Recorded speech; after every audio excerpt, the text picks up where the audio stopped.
This alien girl's lady part sucked like slurping spaghetti. The human ran like hell. Max Thornton had seen some wild stuff in his time as a freelance cargo hauler across the galaxy. 15 years of planet hopping had exposed him to all manner of alien cultures, customs, and yes, intimate encounters with compatible species. He prided himself on being unshockable. Another round for the distinguished gentleman from Earth called Drink, the six-armed bartender at the Cosmic Junction, a popular watering hole in Port Nexus, the bustling spaceport city on Vidian Prime. Max flashed a grin, running a hand through his thick brown hair. Appreciated, buddy.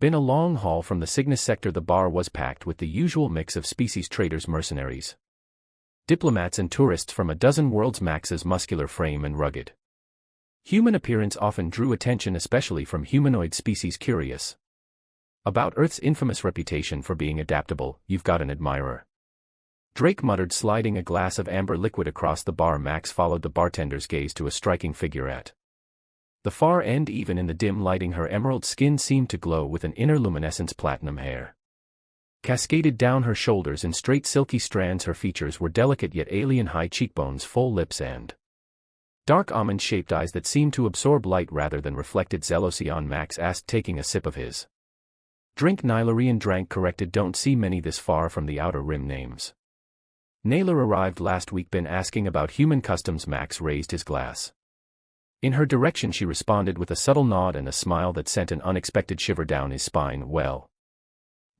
he murmured, guess I'm about to become an ambassador for humanity. He made his way through the crowd, navigating between a group of boisterous tones and a trio of hovering mist people. Up close, Nala was even more striking. Her skin had a subtle pattern of lighter green swirls that seemed to shift with her movements. I was beginning to think you hadn't noticed me, she said in a melodious voice with just a hint of an accent. Trust me, darling, you're impossible not to notice. Max settled onto the stool beside her. A Max Thornton, Earth. Nyla Naren Nar. Her eyes, completely black except for tiny pin pricks of silver light, studied him with undisguised interest. I've met few humans before. Well, you found yourself a prime specimen, Max said with a wink. What brings a Narian to this corner of the galaxy? Research, she replied, tracing the rim of her glass with a slender finger. I'm a xenobiologist specializing in compatible species. Max nearly choked on his drink. That's direct. Nyla laughed, a sound like wind chimes. I meant academically, though. I do believe in thorough field research. Their conversation flowed easily after that. Max shared stories of his travels and Nala spoke of her home world, a planet of vast forests and shallow seas. 2 drinks became 4 and the space between them gradually diminished. Would you like to continue our cultural exchange somewhere more private? Nyla eventually asked, her hand resting lightly on his forearm. Max grinned. I thought xenobiologists were supposed to be more subtle with their test subjects. Who said anything about testing? Her eyes sparkled. Perhaps I simply find you fascinating. An hour later they were stepping into Nala's apartment in one of the upscale residential towers overlooking the spaceport. The entire wall opposite the entrance was a panoramic window offering a breathtaking view of Port Nexus, with streams of ships coming and going like luminous fish in a cosmic sea. Nice digs, Max whistled, taking in the sleek minimalist furnishings. Research must pay. Well, my family has connections, Naylor said dismissively, activating a panel that dimmed the windows and adjusted the lighting to a soft amber glow. Would you like a drink? I have some Taran whiskey, a woman after my own heart, Max replied, shrugging off his jacket as Neela moved to a cabinet. Max couldn't help but admire the way her form-fitting beige dress accentuated her curves. She was built remarkably similar to a human woman, with just enough alien differences to be exotic rather than unsettling. She returned with 2 glasses and settled beside him on the low couch. To new discoveries she toasted to thorough research, he countered, clinking his glass against hers. The whiskey was smooth and expensive, far better than anything Max could typically afford. As the alcohol warmed his blood, Neela moved closer, her thigh pressing against his. You know, she said softly, Neelarians and humans are remarkably compatible in many ways. Is that scientific fact or hopeful hypothesis? Max asked, setting his glass aside. Let's find out, she whispered, leaning in to kiss him. Her lips were softer than he expected, warm and tasting faintly of something sweet he couldn't identify. Max responded eagerly, his hand finding the small of her back. The kiss deepened and Na made a sound somewhere between a purr and a sigh. They moved to the bedroom, a spacious chamber dominated by a large platform bed. Clothing was Discarded with increasing urgency, Max was pleasantly surprised to find that Nilarian anatomy was indeed remarkably similar to human, with just enough differences to be intriguing as things progressed. Max found himself completely caught up in the moment. Nyla was responsive and enthusiastic. Her alien beauty intoxicating. Everything was going perfectly until the sound started low and subtle at first, a faint rhythmic noise that Max barely registered, but as their intimacy intensified, so did the sound, growing louder and more distinct. Slurp, slurp. Slurp. Max paused. What's that noise? What noise? Nyla asked breathlessly. Slurp. Slurp, slurp. The sound was unmistakable now, like someone aggressively inhaling spaghetti, and it was coming from her. That noise, Max exclaimed, pulling back slightly. Slurp, slurp, slur, sir. Sharp. The sound grew louder, more insistent, and something was moving where it definitely shouldn't be moving, or making pasta consumption noises. Max's eyes widened in horror as primal instinct overtook rational thought. All his years of interspecies experience, it couldn't prepare him for this. Without conscious decision, he leapt backward off the bed with a yelp that quickly escalated to a full-throated scream. Oh my God, what the hell is going on? He scrambled for his boxer briefs, the ones with little spaceships on them, and yanked them on while backing toward the door, never taking his eyes off Nyla. Max. Nyla set up, confusion written across her beautiful face. What's wrong? But Max's fight or flight response had firmly selected flight. With another incoherent yell, he bolted from the bedroom and through the apartment, not stopping until he was in the corridor outside, the door sliding shut behind him. Standing there in nothing but his boxer briefs, heart pounding, Max tried to process what had just happened. The sound, that horrible slurping sound. Excuse me, sir. A holographic concierge materialized beside him. Is everything all right? Max stared at the translucent figure, suddenly aware of his near nakedness and the absurdity of his situation. There was she, he stammered, then took a deep breath. What the hell do you know about Nilarian reproductive biology, sir? Are you in distress? The holographic concierge flickered with concern, its translucent form casting a soft blue glow in the corridor. Max leaned against the wall, his heart still pounding. You could say that. Look, I need to know what the hell makes that slurping sound in Narion. You know, he gestured vaguely toward his lower body. The concierge's expression shifted to understanding. I see you've experienced a Nilarian reproductive response. This is quite common with interspecies encounters. Common? Max sputtered. There was nothing common about that sound. The Narian reproductive tract contains specialized muscular structures that create suction to ensure optimal genetic material transfer. The AI explained with clinical detachment. The sound is merely a byproduct of this perfectly natural biological function. Max stared at the hologram. You're telling me that slurping pasta noise is normal? Precisely. It's completely harmless, though many non-Narians find it startling upon first encounter. The mechanism is actually quite efficient, with a 98.7% fertilization success rate when compatible. Jesus, Max muttered, running a hand through his hair. They don't mention that in the intricacies doubting guides. His commune buzzed a message from Hank, his old academy buddy who'd settled on Vidian Prime years ago. Max had pinged him in panic while fleeing Naylor's bedroom. Incoming call from Hank Rogers, announced the concierge. Except, Max sighed. Hank's bearded face appeared as a hologram beside the concierge. One look at Max's state of undress and his friend burst into laughter. Let me guess, Hank wheezed between gulp. You just had your first Narian experience. You knew about this? Max hissed. Omen your face. Hank continued laughing. Same thing happened to me 3 years ago. I nearly jumped out a 20-story window, and you never thought to warn me and missed this. Never. Hank wiped tears from his eyes. Look, it's startling but completely harmless actually. Once you get past the sound, it's pretty amazing. It sounds like someone's trying to suck my soul out through my. It's just biology, man. Hank interrupted. Different species, different equipment. The Narians think our silent reproductive systems are weird and inefficient. Max glanced back at Naylor's door. So it's not dangerous, only to your dignity? Hank snickered. Look, you've got two options. One, you can run away and be known as the human who couldn't handle a little alien slurping. It wasn't little. Or two, you can go back in there, apologize for freaking out, and experience something most humans never will. The door to Na's apartment slid open, revealing the Narian standing there in a silky robe. Her expression was a mixture of confusion and concern. I'll call you back, Max muttered, ending Hank's call. Max, Nyla's voice was soft. Are you all right? He straightened up, acutely aware of standing in the corridor wearing nothing but boxer briefs with little spaceships on them. I'm sorry about that. I wasn't expecting other. The sound understanding dawned on her face. Oh, the reproductive resonance. I should have warned you. She looked genuinely apologetic. It's so Natural for us. I forgot it might be startling for a human. Startling is putting it mildly, Max said with a nervous laugh. I thought something was I don't know, trying to eat me. Na's lips curved into a smile. Nothing so dramatic, it's just how my body ensures successful conception. I should have mentioned it before things progressed, the concierge explained. It's harmless completely. She stepped aside, gesturing for him to come back. And would you like to return, or would you prefer to leave? I would understand either choice. Max hesitated. His initial terror had subsided, replaced by embarrassment and, surprisingly, curiosity. He'd always prided himself on being adaptable, on embracing the diversity of the galaxy. Running away now seemed contrary to everything he stood for. I'd like to come back, and he decided, but maybe we could talk a bit more first. Na smiled wide-eyed. Like that. Back inside her apartment, properly clothed again and with fresh drinks in hand, they sat facing each other on the couch. I've never seen a human react quite so dramatically, Neela admitted, amusement dancing in her dark eyes. Yeah, well, we humans have a strong fight or flight response when our reproductive organs feel threatened, Max replied dryly. I assure you there was no threat. Quite the opposite. She took a sip of her drink. The suction mechanism is designed to create optimal conditions. Many species find it quite pleasurable once they adjust to the sensation and the sound. An unfortunate side effect.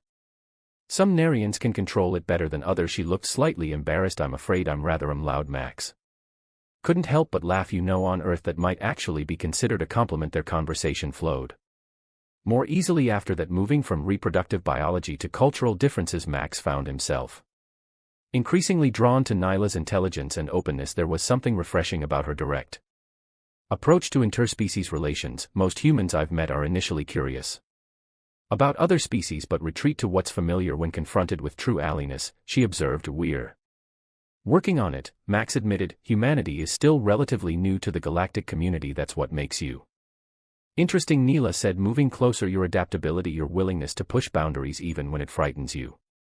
Her hand found his fingers, intertwining. The initial panic of their encounter had transformed into something else, a deeper curiosity, a desire to understand and connect across the vast differences between their species. I'd like to try again, Max said softly, if you're willing. Nyla's eyes sparkled. I was hoping you'd say that. The next morning Max awoke to the gentle hum of Port Nexus coming to life outside Nella's panoramic windows. The emerald-skinned was curled against him, her platinum hair split across his chest. Last night had been educational, to say the least. After overcoming his initial shock, Max had discovered that interseas intimacy with Na offered unique pleasures. Once he got past the unexpected sound effects, he carefully extricated himself from her embrace and padded to the kitchen unit, programming the synthesizer for coffee. As the rich aroma filled the apartment, his commune buzzed with an incoming message. The holographic display showed his freight broker's ID, Max Thornton. He answered quietly. The grizzled face of Jorgen Vex, his primary contract supplier, appeared. Thornon, good, you're awake. Got an emergency run that needs handling. Immediately Max glanced back toward the bedroom. What's the job? Medical supplies to the Cygnus mining colonies. Their regular shipment got hijacked by pirates.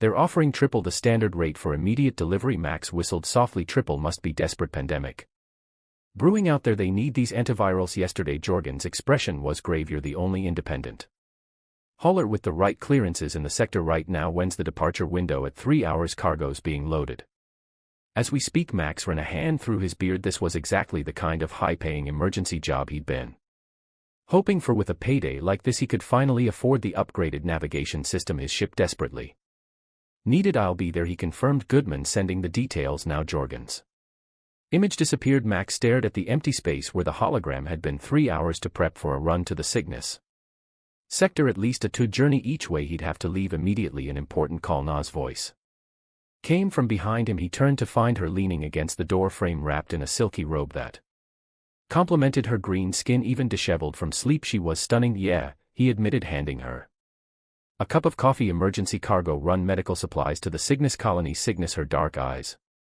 widened slightly. That's quite far, about a month round trip. Max confirmed. They're offering triple the usual rate. Nyla sipped her coffee thoughtfully. When do you leave? 3 hours. Something flickered across her face. Disappointment perhaps, but she quickly masked it with a smile. Well, then we should make the most of our remaining time. They shared breakfast on her balcony, watching the morning traffic of ships weaving through Port Nexus's airspace. The conversation flowed easily.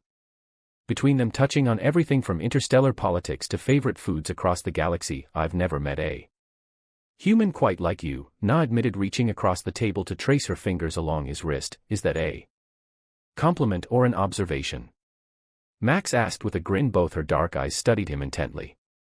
Most species stick to what's familiar. Humans are different. You seek out the unknown, adapt to it, embrace it. Not all human, Max corrected. Some of us are just as xenophobic as any other species, but the best of you, she smiled, the best of you make the rest of us reconsider our assumptions about the universe. Max felt a warmth that had nothing to do with the morning sun in just one night. Na had somehow slipped past his usual casual approach to relationships. There was something about her intelligence, her directness, her alien perspective that resonated with him. I should start packing, he said reluctantly, checking the time. Nyla nodded, but as Max stood to leave, his comm unit buzzed again. This time it was a text-only message from Hank. Heard you got the sinus run, big opportunity, but heads up, just got word. The Galactic Transport Authority is conducting surprise inspections on all outbound ships today. Your registration expired last month. They'll impound your ship if you try to leave. Damn it, Max muttered. Problem? Nyla asked. He showed her the message. My ship registration lapsed with the GTA inspecting. I can't make the run. Can't you renew it quickly? The renewal process takes at least 48 hours. What? Max explained, frustration evident in his voice. By then they'll have found another hauler. Neela was quiet for a moment, then said, I might be able to help. Max raised an eyebrow. How? I told you my family has connections. She retrieved her own commune. My father is on the Interspecies Commerce Board. He can expedite your registration renewal. You do that for me? She met his eyes. I find you intriguing, Max Thornton. I'm not ready for our research to end just yet. 2 hours later, Max stood at the spaceport docking bay, freshly renewed registration in hand, watching as the final crates of medical supplies were loaded onto his ship, the Stellar Drift. Na stood beside him, having used her family connections to cut through bureaucratic red tape with astonishing efficiency. I don't know how to thank you, Max said, turning to Phaser. You could come back, she suggested, a hint of vulnerability in her voice. When your delivery is complete. Max hesitated. His lifestyle had always been transient, different ports, different companions, never staying long enough to form attachments, but something about Na made him want to break that pattern. I will, he promised, surprising himself with how much he meant it. Good. She pressed a small object into his palm, a data chip, my private comm frequency, and some educational materials about Malarian physiology for your research. Max grinned. Always good to be prepared. The docking bay's warning lights began to flash, indicating imminent departure.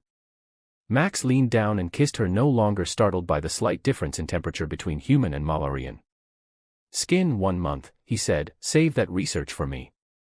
As he boarded his ship, Max felt an unfamiliar sensation, not the usual excitement of departure, but a pull to return. For the first time in years, he was leaving something behind that mattered. 2 weeks into Max's journey to the Cygnus colonies, Naylor sat in a private examination room at the Interspecies Medical Center of Port Nexus, staring at the holographic display floating above the diagnostic bed. This is unexpected, she murmured, studying the pulsing light within the three-dimensional image of her reproductive system. Dr. Krell of Exilian, physician with 6 eyes and impeccable bedside manner, adjusted his medical scanner. Unexpected but not unprecedented. Human Neilarian conception is rare but documented in medical literature, but we use contraceptives, Naylor protested weakly, which are calibrated for standard Narian physiology. The doctor explained. Your family's diplomatic status means you've received genetic modifications for extended space travel. Those modifications appear to have altered your reproductive chemistry. Nyla placed a hand over her abdomen where the scan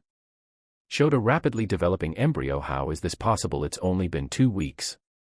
Hybrid pregnancies often progress at accelerated rates, Dr. Krell said, his multiple eyes blinking in sequence. The genetic incompatibilities create unique developmental patterns. Based on these readings, I'd estimate you're experiencing development equivalent to 8 weeks in a standard Narian pregnancy. And how long until? She couldn't finish the question. Full term, approximately 2 months from conception rather than the usual 11 for your species. Na felt the room spin slightly. 2 months. Max wouldn't even be back from his delivery run by then. I need to contact the father, she said. Dr. Krell's expression shifted to one of concern. The father is currently in deep space. She nodded. I recommend doing so promptly. A human Neilarian pregnancies require specialized medical supervision. The father's genetic profile would be extremely helpful for preparing Appropriate care. After leaving the medical center, Nyla returned to her apartment and immediately attempted to establish a deep space communication link with the stellar drift. The connection was spotty at best. Max was traversing a notoriously difficult sector with limited comm relay stations. After 3 failed attempts, she finally got through. Max's holographic image flickered into view, his expression brightening when he saw her. Nyla, this is a surprise. Everything okay? She took a deep breath. Max, I'm pregnant. His image froze, then flickered as the connection struggled to maintain stability. You're what? How is that possible? My diplomatic family's genetic modifications interacted unexpectedly with human biology. She explained the contraceptives weren't effective, but it's only been 2 weeks since I left. The pregnancy has accelerated. I'll reach full term in approximately 6 more weeks. Max's hologram ran a hand through his hair, a gesture she'd come to recognize as his response to stress. 6 weeks? I won't be back for at least 4, and that's if everything goes perfectly. I know that's why I'm contacting you now. The medical team needs your genetic information to prepare for the birth. His image flickered again, breaking up. Nyla, I'm losing the connection. I'll transmit my medical files immediately. And the transmission cut out, leaving Nyla alone in her apartment. She sank onto her couch, hand resting on her still flat abdomen. This was not how she had imagined her xenobiological research progressing. Her comm unit chimed with an incoming call, not from Max but from her father. The stern face of Ambassador Pin Naren filled the holographic display. Daughter, I've just received notification that you accessed the diplomatic medical services, he said without preamble. Is everything well? Nyla hesitated. Her father was a traditionalist even by Narian standards. I'm experiencing some minor health issues, father. Nothing concerning.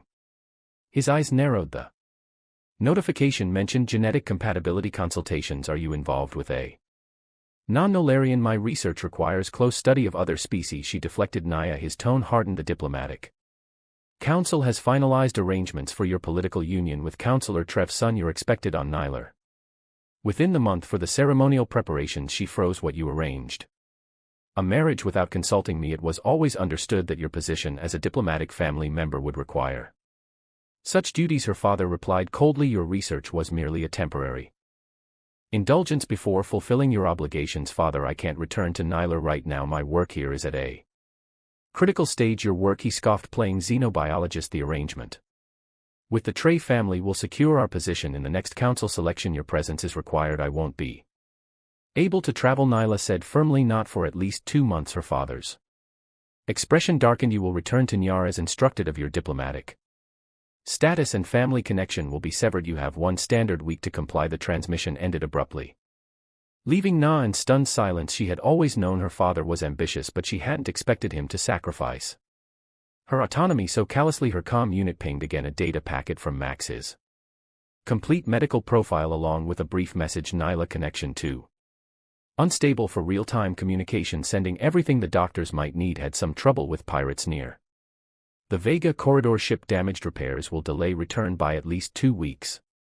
We'll try to find faster transport back after delivery. Whatever happens, I'm with you in this, Max. Naya closed her eyes, processing the cascade of complications. Pregnant with a hybrid child developing at accelerated speed. The father delayed in deep space. Her family demanding her return for a political marriage, and only 6 weeks until she would give birth to a child that would bind her life to a human cargo hauler she barely knew yet.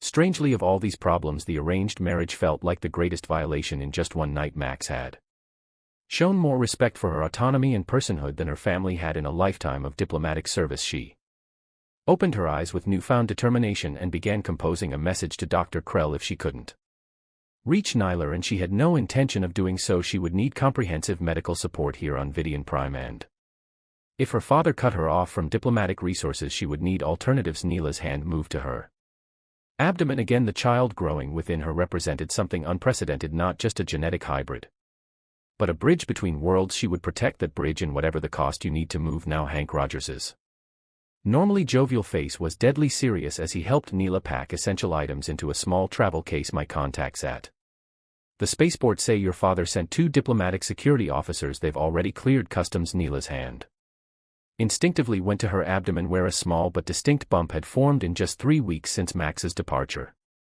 How did they find me so quickly? Your medical records. The diplomatic medical center reports directly to the Nylarian Embassy. Hank checked his wrist scanner. We have maybe 30 minutes before they track you here. When Na had contacted Hank after her father's ultimatum, she'd expected sympathy, maybe advice. What she got instead was immediate decisive action. Max's friend had connections throughout Port Nexus, some legitimate, others less so. Where will I go? She asked, zipping the case closed. Somewhere they won't think to look. Hank grinned, his serious demeanor cracking slightly. The human quarter.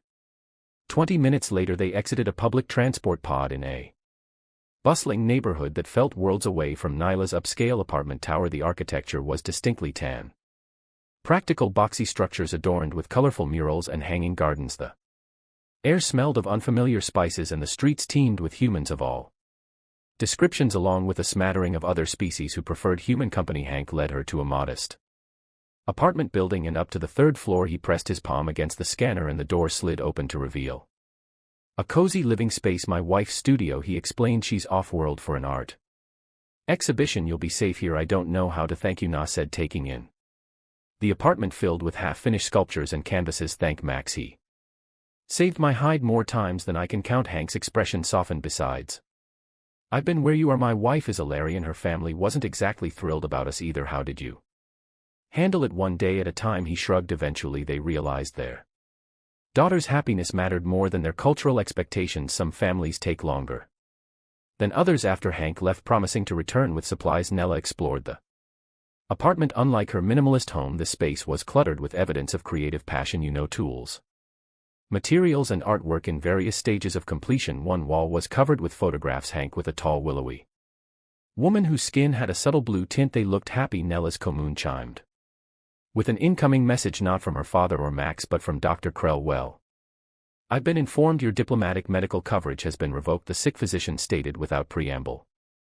However, I've taken the liberty of transferring your case to my private practice. Your unique pregnancy presents fascinating research opportunities. Thank you, Dr. Neela said, relieved, but I'm concerned about payment. A colleague has arranged coverage. Dr. Krell interrupted, a human physician named Dr. Eliza Clark. She specializes in inner species reproduction and has a particular interest in your case. Nyla frowned. I don't know any Dr. Clark. She's part of a network called the Harmony Coalition, a group supporting interspecies families. Mr. Rogers contacted her on your behalf. After ending the call, Neela sat on a paint-splattered couch, overwhelmed by the rapid changes in her life. Just weeks ago she'd been a respected xenobiologist with diplomatic status. Now she was essentially a refugee, pregnant with a hybrid child hiding from her own family. A knock at the door startled her. Cautiously approaching, she checked the security display. A human woman with gray-streaked black hair stood outside holding what appeared to be medical equipment. Nyla Naren, I'm Eliza Clark, the woman called through the door. Hank sent me. I'm here to check on you and the baby. After verifying her identity, Neela let the doctor in. Dr. Clark was efficient but warm, setting up portable scanning equipment with practiced ease. How are you feeling? She asked, calibrating the scanner. Physically fine. Emotionally, Nyla trailed off, overwhelmed, scared, angry. Dr. Clark suggested with a knowing smile, all normal, I assure you, even without the interspecies complications. As the doctor conducted her examination, she explained the Harmony Coalition, a network of medical professionals, legal experts and families dedicated to supporting interspecies couples. We started as an informal support group 15 years ago, she said, studying the scan results. Now we have chapters on 12 planets. Your situation isn't as uncommon as you might think. The accelerated pregnancy is uncommon, Naylor pointed out. True, but the cultural conflict, the family pressure, we see that every day. Dr. Clark adjusted the scanner. Your baby is developing beautifully, by the way. Strong heartbeat. The hybrid physiology seems stable. Will it look more human or Naren? A blend, most likely green skin, but perhaps human hair patterns, nail and eye structure with human coloration. The doctor smiled. Unique, like all children should be. After Dr. Clark left, promising to return in 3 days, Neela felt marginally more settled. The Harmony Coalition's existence suggested that others had faced similar challenges and overcome them. Her brief calm was shattered when Hank burst through the door, breathing heavily. They're searching the human quarter, he panted. Someone at your building talked. They know you contacted me. Neela's heart raced. What do we do? We've got a safe house ready, but we need to move carefully. They've set up checkpoints at the district exits. He handed her a hooded cloak. Put this on, it'll mask your bio-signature from the standard scanners. As they prepared to leave, Na's comm unit chimed with an encrypted message. Her hands trembled as she opened it. Expecting threats from her father instead, Max's face appeared, the recording grainy but clear enough to see. His exhausted expression. Nyla, I'm on my way back. Abandoned the stellar drift. After the delivery she was too damaged to make good time. Booked passage on a fast courier, should reach Port Nexus in 10 days. Hank told me about your father. Stay safe, I'm coming for you, for both of you. The message ended, leaving Naylor with a surge of conflicting emotions. Relief that Max was returning, fear that he wouldn't arrive in time, and something deeper, something she hadn't expected to feel for the human who had literally run screaming from their first intimate encounter. Hope. $10, she murmured, one hand on her growing belly. We just need to stay hidden for 10 days. Hank's expression was grim. Your father's men aren't the only ones looking for you now. There's a rumor that the Trev family has sent private security contractors. Apparently your intended husband isn't pleased about being jolted. I never agreed to marry him, Neela protested. Doesn't matter, in their eyes this is about saving face now. Hank checked the corridor. Come on, we need to move. The safe house has better security. As they slipped out into the gathering dusk of Port Nexus, Na couldn't help but reflect on the irony of her situation. Her research had been focused on understanding interspecies compatibility. Now she was living it in ways she'd never imagined. Hunted by her own people for choosing a human mate, carrying a child that represented the very bridge between species. She dedicated her career to studying, and somewhere across the stars a human man who had once fled in terror from her alien biology was now racing back. He determined to protect her and their unborn child. Max hunched lower in his seat as the courier ship's lounge filled with the latest arrivals from the diplomatic deck. He'd been careful to keep a low profile since boarding the Astral Messenger 3 days ago, but his luck had just run out. The ship had made an unscheduled stop at Proxima Station to pick up additional passengers, a Nailrian diplomatic delegation. He tugged his cap lower, grateful for the beard he'd grown during his Cygnus run. Through discreet glances he counted 5 Nalarians entering the lounge, their emerald skin unmistakable even from a distance. 4 appeared to be security personnel, but the 5th, a tall male with elaborate platinum hair braids and ornate clothing, carried himself with the unmistakable air of aristocracy. Another mineral water, sir? Asked the service droid, hovering near Max's table. Whiskey double, Max muttered, keeping his head down as the droid glided away. Max activated his comm unit under the table, pretending to check messages while eavesdropping on the Narian delegation. Absolutely unacceptable, the aristocratic Narian was saying. Ambassador Naren assured me his daughter would be returned to Nyler before our arrival at Port Nexus. Counselor Treb, I assure you our agents are closing in on her location. One of the security officers responded. The human district is being thoroughly searched. Max nearly choked. Counselor Trev, the father of Na's arrunged husband, and they were hunting her in the human district. He needed to warn Hank immediately. The droid returned with his whiskey, momentarily blocking his view of the Narians. When it moved away, Counselor Trev was staring directly at him. You human.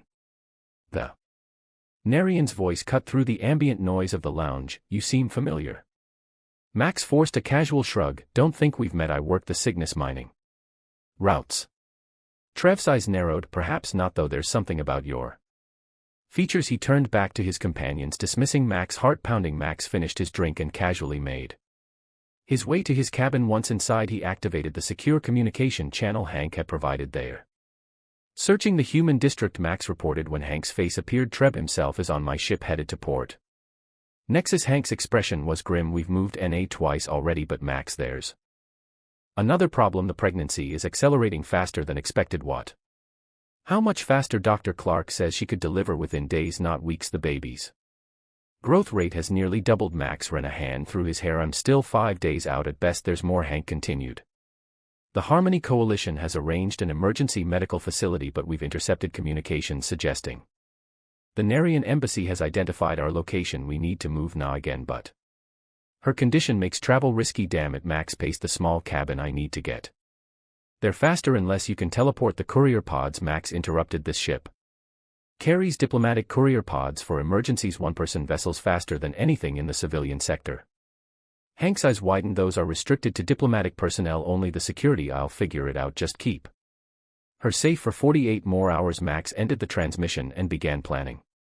Meanwhile, in a converted warehouse in Port Nexus's industrial sector, Neela lay on a medical bed watching Dr. Clark study her latest skin results with growing concern. The amniotic fluid is showing unusual properties, the doctor murmured. The hybrid cellular structures are multiplying at an extraordinary rate. Nyla placed a hand on her now prominent